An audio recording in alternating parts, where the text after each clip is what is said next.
Happy Wednesday and welcome to another Lunch and Learn session. I'm very excited that you're here. I'm staring at you right now, but also looking at my screen because I'm with Tara. Hi, Tara. It's good to have you.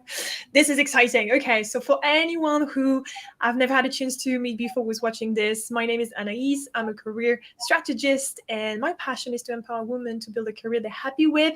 The good news is today's guest is pretty much on a similar mission, and obviously we'll have a chance to hear from Tara in a second.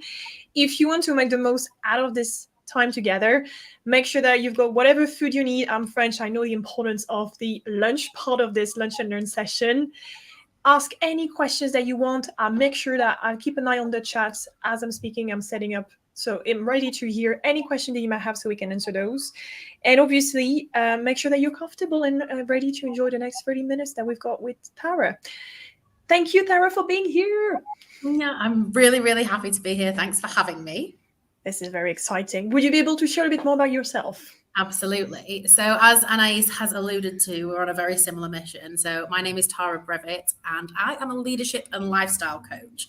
And for me, that means accelerating women, predominantly in male-dominated industries, but sometimes not, to turn their wildest dreams into reality. So whether that's career, business, lifestyle, I've got it all. That's what my mission certainly is right now.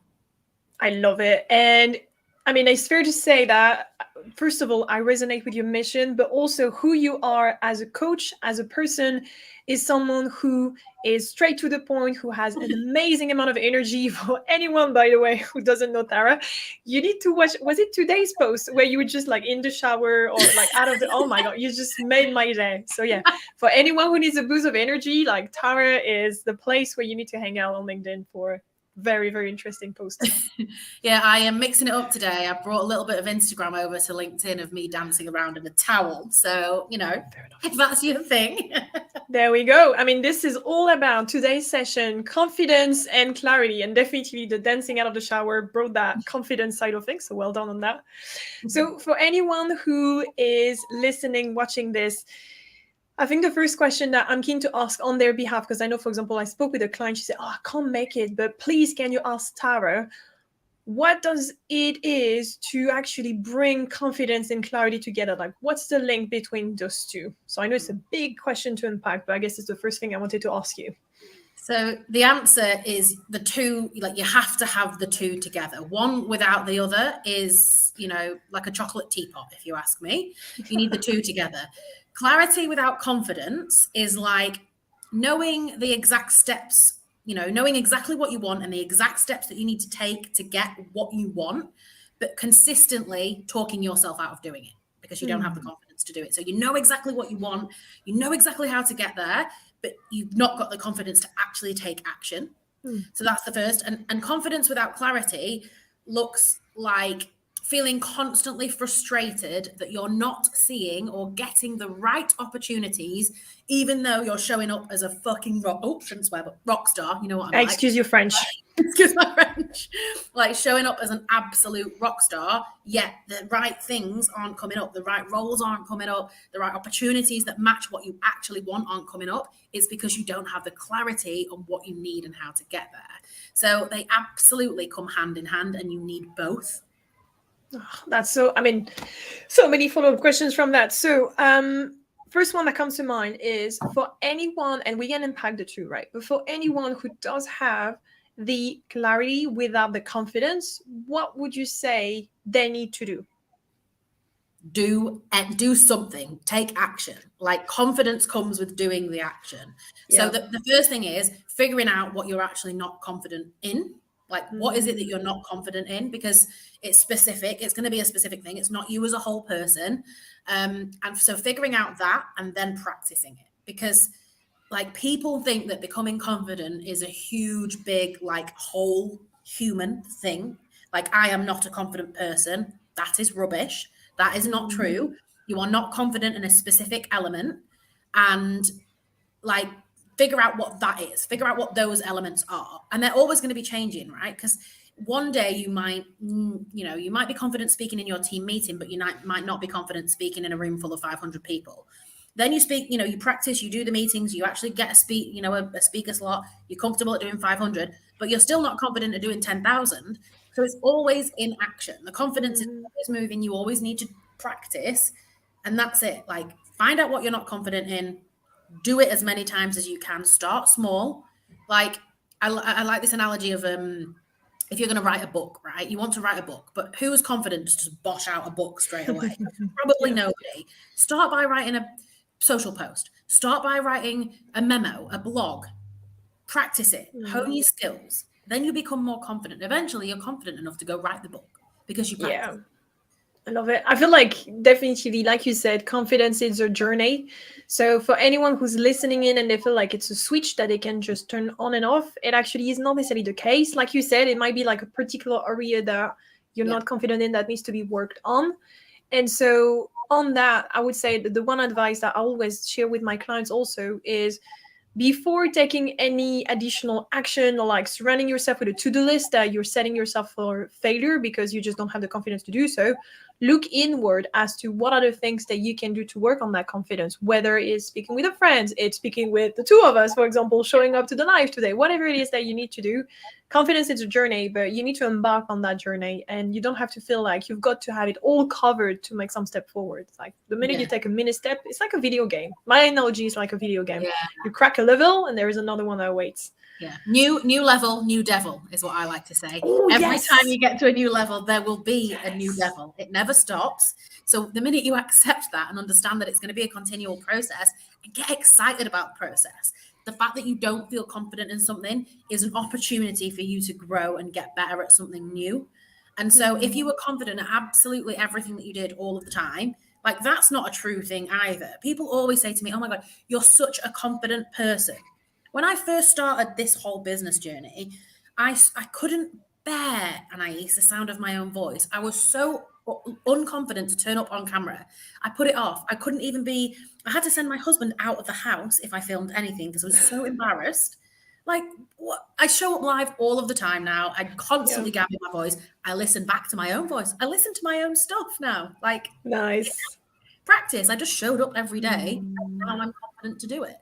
But just months ago, the thought of that made my toenails curl. Like, I love your expression. I need to take notes of all of the expressions that are coming up, like, before I forget all of them. I would say also, and I think you're a true example of that. For anyone who's looking to work on their confidence level, take the time to also reflect on how far you've come, right? Like, don't feel like because you're not confident to one thing right now, it means that everything is lost and you're not a confident person, like you were saying at the beginning, right? Take the time to reflect. I mean, it's the 30th of November. It's the last day before the whole, like, December, Christmas, blah, blah, blah thing. It's definitely this time of the year where you can take the time to take a step back, reflect, and assess what are the things that need to be worked on. Yeah. And actually, I'm going to challenge you there, Anais. It's always the time. It's always the time to do that. End of the year is a great time, but you know when else is a great time? Every other time. Like, that reflection piece is what really helps us grow our confidence, and it really helps us get clarity because we can see where we've been. We can see more of what we want. We can see what's important to us.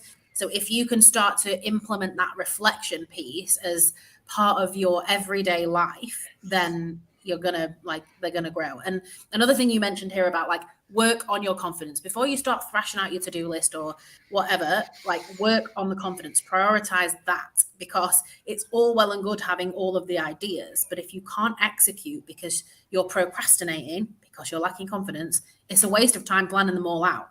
And this also applies to and I think we've spoken about this before. I think we spoke about it when we were on the podcast, but the technical skills that everybody goes to, like, finesse first, don't do those unless you are working on your confidence skills, because then you're going to have a bucket full of technical skills that you can't execute either because you're still not confident to do so.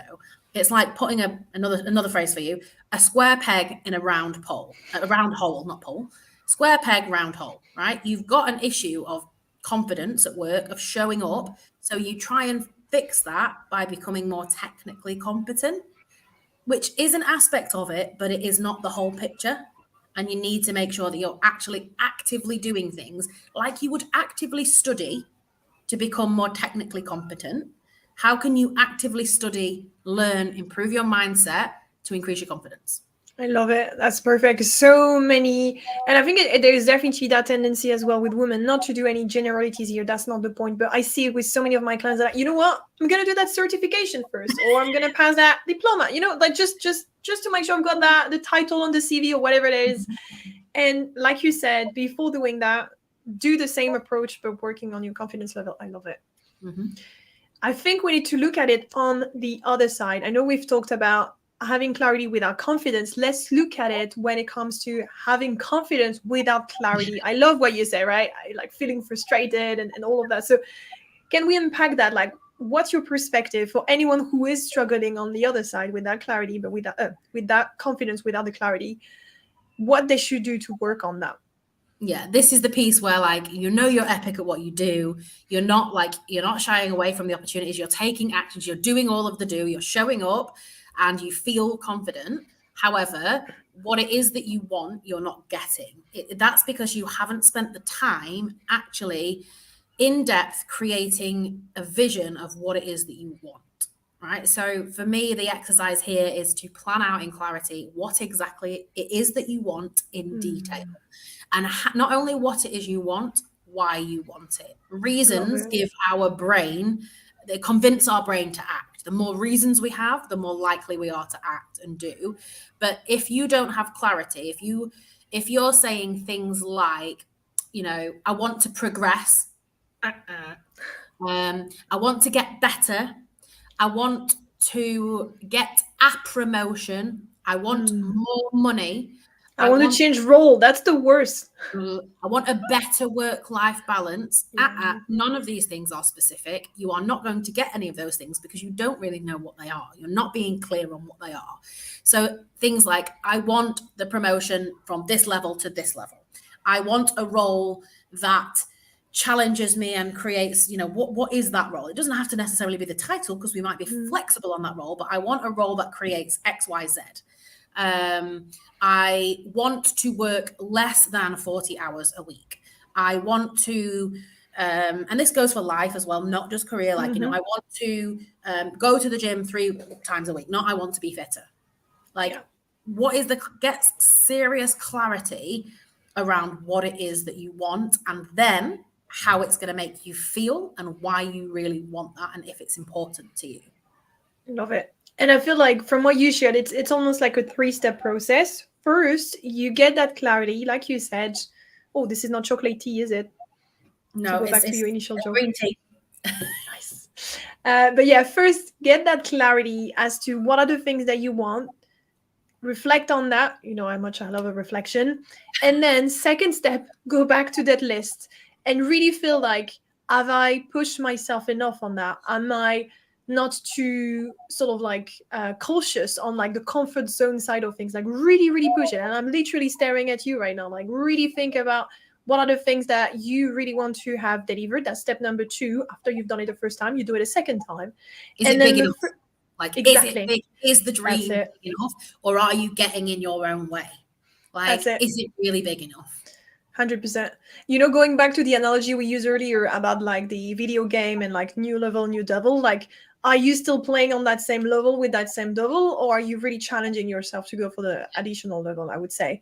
And then the third step, and I think this is where most of the people don't necessarily do it correctly, is the implementation side of things. Like, okay, now that we know what we're talking about, what needs to happen? Where is the time that we need to carve out to actually work on these? How would we be measuring the progress? Like you said, Tara, and you challenged me in the right way.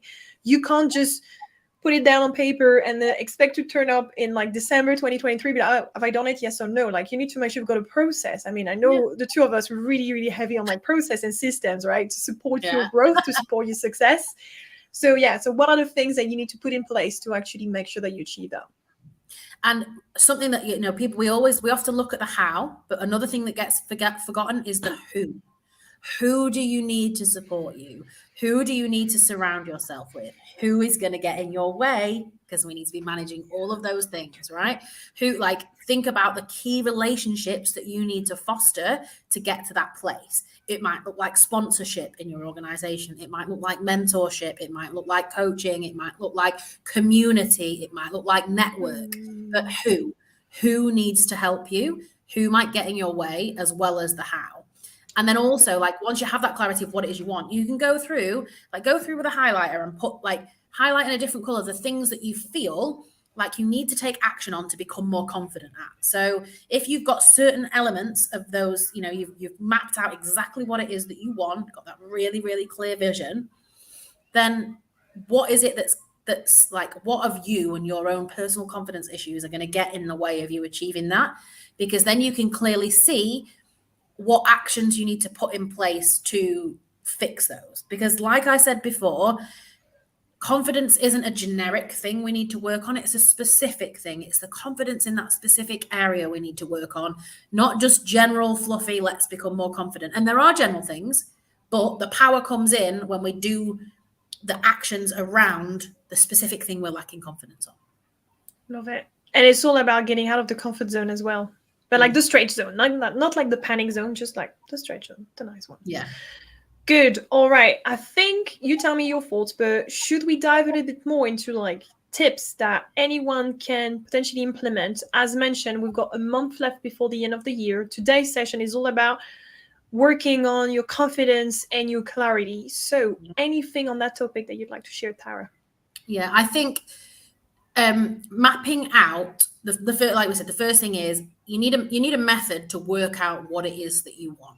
Right? You need something that works for you, a method to work out what it is that you really want and that you really need. Okay, that's the first thing that you need.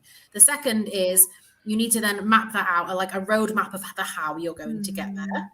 And then you need to decide which confidence building techniques of all of the ones that are out there that you're going to take. So they're the three things that I think that you need to have in place.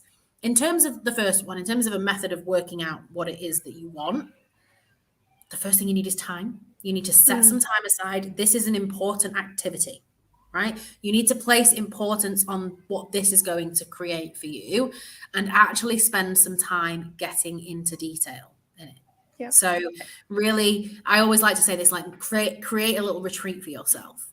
Go sit in your nicest chair and get in your highest vibe that you possibly can and do that. Or even, I like to say, put yourself in a place of future you. So I don't know, if potentially, you know, the things that you're going to be creating in the next year are around, you know, like wealth expansion for you. Maybe you want to go sit in a really nice hotel lobby, or maybe you want to go away for the night in somewhere that is a little piece of future you. Give yourself that retreat. Maybe for me, I did this before I became a digital nomad. I did this exercise and I specifically went into a cafe to do it, knowing that the cafe working culture was something that I wanted. Love it. This time I had a full-time job. I actually took a day off. I even did it in the week. Took a day off, went to the cafe and like did what a bit of future me would want and did the exercise there. It really helps you hone in and create that clarity of that vision of what you want.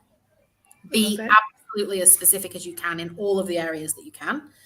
And then in terms of the roadmap, for me, it's about reverse engineering, taking each element and getting specific and reverse engineering that back. So we no longer, you know, I want to earn more money. It's I want to earn £10,000 per year more. Okay, what do I need to do that? Well, I need to get X promotion. What do I need to get X promotion? I need to apply. I need to have a conversation with a hiring manager. I need to update my CV. And then suddenly we can create like a 90-day plan of how to get there, a roadmap of how to get there. But reverse engineer, just go back. What are the steps that you need to do to get there? Put them in a calendar, put them in a little, whatever it might be. Like you said, carve out the time and work backwards to create that. That's the only way you're going to get there. If we just keep saying, I want this, I want to do this, I want to have more, I want to create that, like, never going to get there. Actually spend time to map it out and roadmap it out. And like you said, yes, we're both hot on systems, but that's why we create what we create and we get what we get, because we actually map those things out and spend the time. And then the final one about the confidence and the techniques, like I say, there's loads of different techniques out there, whether it might be reframing our existing thoughts, whether it might be like taking small actions and creating a little confidence action plan. So, you know, like I said about writing the book, once we're specific, we go, okay, the thing I lack confidence on is writing a book. I want to do that, but I'm not confident to do that right now. What could I do? Okay, I'm going to start sending an internal memo around that people read and that they enjoy, or I'm going to start a little blog or something. Like, that is a confidence action plan. It seems like it's just an action plan, but that is the confidence builder. Love it. Oh, so many things. Okay, yes. I mean, for anyone who is listening in, and I think we've got Modesta saying hi, so hi to you. Anyone listening in, first of all, I want to say, just pause this. I mean, we're not going anywhere. Or if you're like watching the replay, just pause that and really, I mean, before you pause, listen to what I'm about to say. Don't be too soon, too abrupt. Take the time to think, when are you going to have that mini retreat with yourself? Like the first part of what you shared, I just loved it, right? Where are you going to do that retreat? How is it going to look like for you? Is it a half day? Is it a full day? Is it in the house? Is it somewhere else? Like, I love the story that you shared. And I remember I actually did roughly the same thing as well. And like you, I went into like a coffee because I was like, oh, I will not have like an office, but I will be able to work from wherever I want. So I love that story that you shared. So yes, take the time to think, when is this going to happen? Pause us. We're not going anywhere. Book that in your diary and then come back when you're ready. Yeah, that's the first thing I wanted to say. And the second thing about the action plan, I also very much love it. And I would say, a little bit like you shared at the beginning, the who side of the action plan is very important, especially in the context of who is holding you accountable. Like, for example, obviously, we are here right now today to hold you accountable to take some actions, and you're obviously showing up, which is a great thing. But think about who is going to hold you accountable as you move forward. Do you have the right support that you need within your family, within your friend, your colleagues? Do you already even work with a coach? Do you want to work with a coach? Like, those are the things that you need to really highly consider to make sure that you put all of the chances on your side to roll out that action plan. Yeah, absolutely. And I think, like, the people help people, right, as well. So the other side of that people thing, in terms of once you have that clarity and it helps with the confidence, is if you can share that vision with other people, like I said, like sponsors or mentors inside your organization. Now they know exactly what you want. They can help you get it.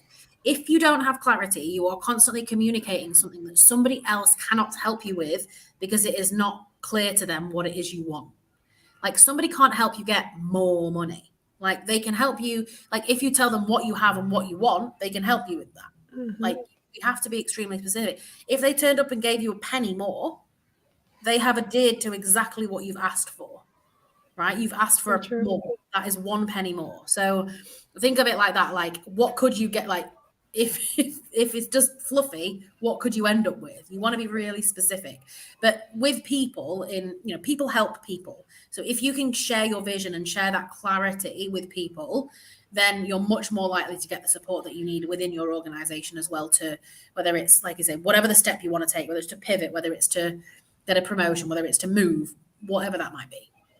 Love it. And for anyone obviously who is here, feel free to drop any questions in the chat, but also if you feel comfortable sharing your vision, like Tara just said, this is also what this space is about, so feel free to do so. Mm-hmm. Can I be cheeky and ask you, what's your vision for 2023? Working on that whole clarity and confidence. If I were to have this conversation once again with you, 30th of November 2023, what would you like to have achieved? Oh, that is a good question. So for me, yeah.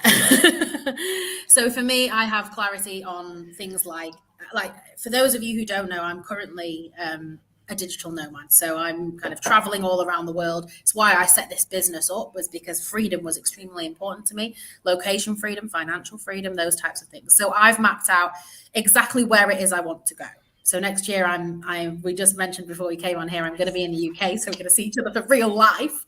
I'm going to be in the UK from May to September. I'm going to Colombia from October onwards. It's an extremely critical part of my life. I know exactly where I'm going, what I'm doing, how I'm going to achieve that already. From a business perspective, I've got my financial goals mapped out. Like, I've spent the time mapping out my financial goals that help to create exactly what it is that I want in terms of my lifestyle. So there's no arbitrary numbers in there. I've set my financial goals based on where I want to travel, how I want to travel, what it is I want to invest in the future. Because you know what I'm like, Anais, I love to guzzle coaching up, like there's no, like personal investments like that, system investments. So my financial goals have been mapped out based on what it is that I want.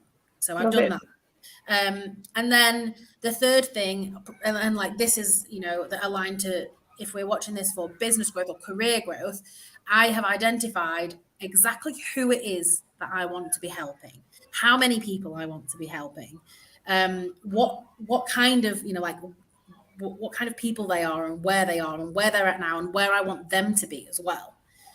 So just getting like all of the level of detail is the thing that I've been working on, and that can be applied to you in whatever role you do, whatever business you have.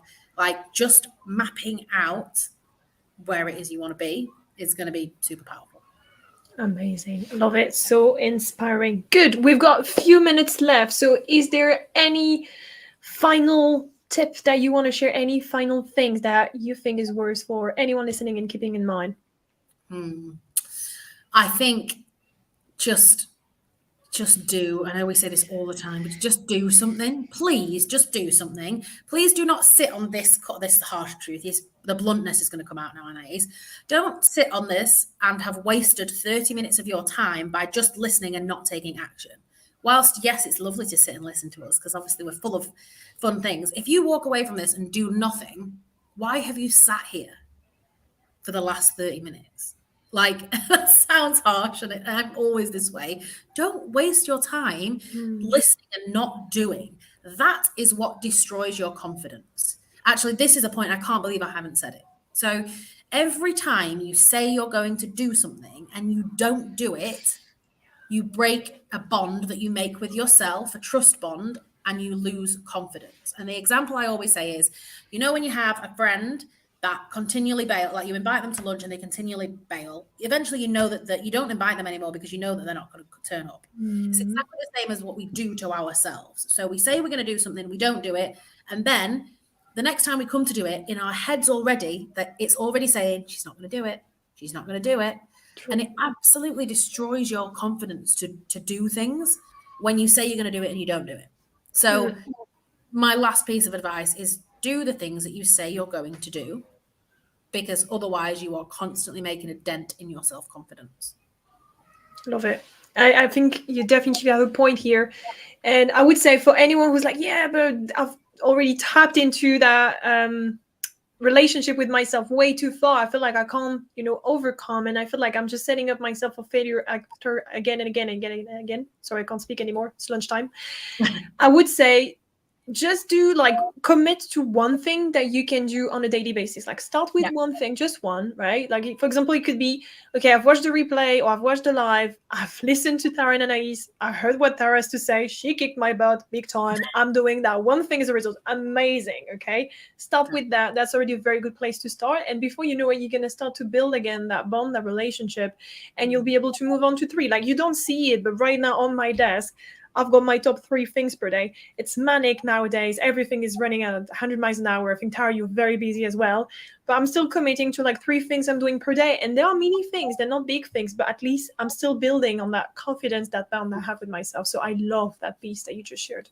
Yeah. So if you're I can see there's people here on live. Please take that action. Share in the comments with us what one action that you're going to take away from today. It could be small. It could be a small reflective piece. It could be thinking about the areas that you're not confident in. What is one small action that you can take after today's session? Please share that with us in the comments. We're here to be able to keep you accountable as well. Love it. And like you said, small action. Dream big. I would say dream big. Act. You can start, act small. You can have the big dream, but start with a small action. We don't have to have small dreams and small actions. We can have big dreams and small actions. It's the compound effect of doing all of those small actions that get you to the big dream. Yep. And like you said, because you're taking even small actions, but you're reflecting on a regular basis, you're not waiting the end of the year to do so, you're in a position to see the progress that you're making on that journey, which is the best thing. Absolutely. Amazing. All right. Well, Tara, it's been a pleasure. We give it a few more seconds to all of you who wants to share what they've been working on. We're here to keep you accountable. But Tara, it's been amazing to have you. And if anybody's on here and they would like to delve even deeper into confidence and clarity, tomorrow at 5 p.m. UK time, I am running a completely free masterclass, 90-minute immersive masterclass on exactly this. I ran it in July and I helped hundreds of women get clarity on what it is that they wanted, and confidence to actually take action and go and do it. And more importantly, I created one of the most epic analogies of my life inside that masterclass, and it is coming again, and it is about a martini. And that is all I'm going to say. That is all Love that. Love that teaser. You can head over to my profile. The link is in my profile. It's in my feature section. It's everywhere. It's on my post. So there's still time to sign up. And if the time doesn't work, there's a replay as well. There we go. No excuse to take action, whether it's joining the masterclass live, whether it's joining to watch the replay, whether it's sharing the chat now, whether it's DMing us, whether it's speaking with a friend. You've got so many options. Exactly. That's it. Do something. But thank you, everyone, for joining us today. Thank you, Tara, for being here. Thank you. Thanks.